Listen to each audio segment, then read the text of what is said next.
He dressed in yellow silk and wore a helmet bedecked with dazzling gems. Vasudeva and Devaki were struck with wonder and began to offer prayers. My dear Lord, I can understand who you are. You do not belong to this mundane world, but you are the original source of creation. The sages know you as the ultimate purpose of all sacrifices and austerities, the supreme lord of all planets and demigods, and the well-wisher of all living entities. And although I am an ordinary man, imprisoned by cruel Kamsa, still you have appeared to us. Because I am afraid of Kamsa, you have come just to protect me. Actually, you desire to protect all the innocent people of the world who are now harassed by the demoniac kings and politicians.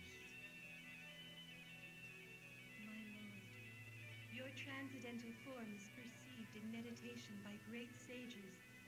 But I am still afraid. As soon as Kamsa finds out that you have appeared, he might harm you.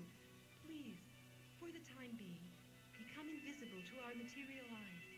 Assume the form of an ordinary child.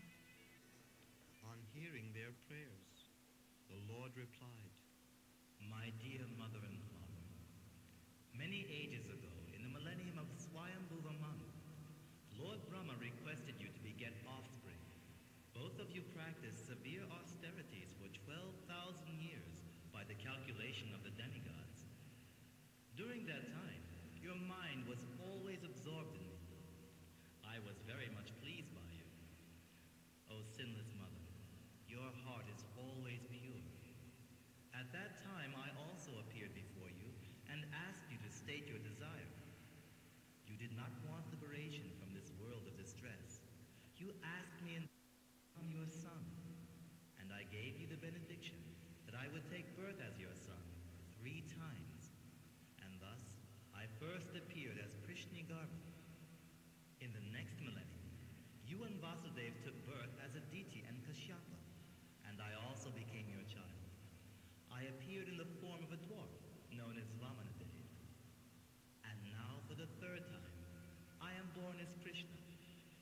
I appear now in this Vishnu form just to convince you that I am the same supreme original Lord, again taken birth. And I assure you that this time, on account of your perfection, you shall go back to home, back to Godhead. Do not be afraid. Vasudeva, take me immediately to Gokul